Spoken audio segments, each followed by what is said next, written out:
I am a jazz singer and a classical pianist, which one has nothing to do with the other. Well, it does, because it all comes from the same root.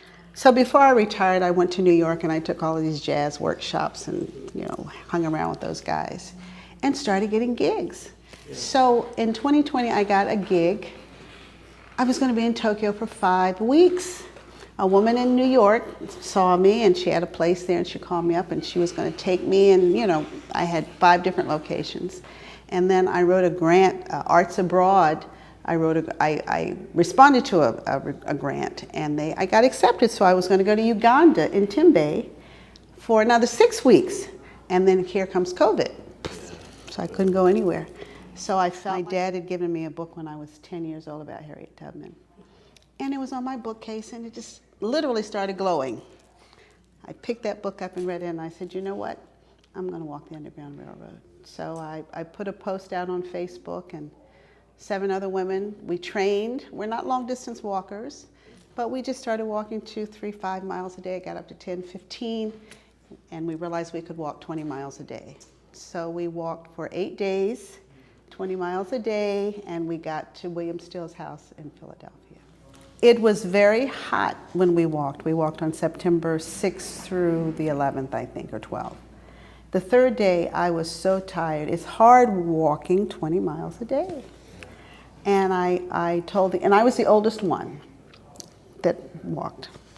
And I got up on that morning, wasn't Monday, I think it was more like a Wednesday.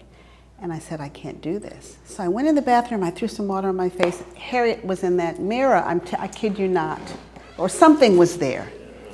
And it's get up and get this done.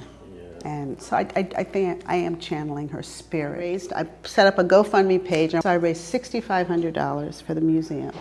And I said, I'm going to give this to you, and then I'm going to come and help you out. And so that's why I'm here. But what it is, it's an American story. It's an American story about courage and perseverance. And this is how we have to look at it. She was a slave who just thought that she wasn't being treated right. And that's everyone's story, right? So what do?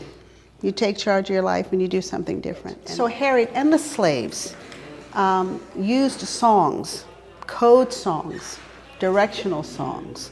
So it just makes sense that we should be singing her praises at this museum. So tomorrow will be our 5th show. I am just so excited about that. I mean, it just, you can conceptualize things, you just got to do it.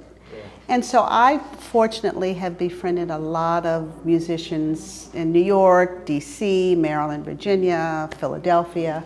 And I call them up and I say, look, you have to help me do this thing. We're going to perform. I can't pay you a whole lot of money. I want you to give 2,000%, and we're going to raise money for the museum. Since you went away, those days go long. Soon I hear the winter song. How I miss you most of all, my darling.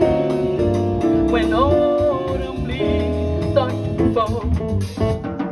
I love all genres of music. I had a bluegrass group out of Philadelphia. People are emailing me now. So I said, sure, I want you to come. I want you to come. I just want you to be good. Because if the music is good, people will listen. And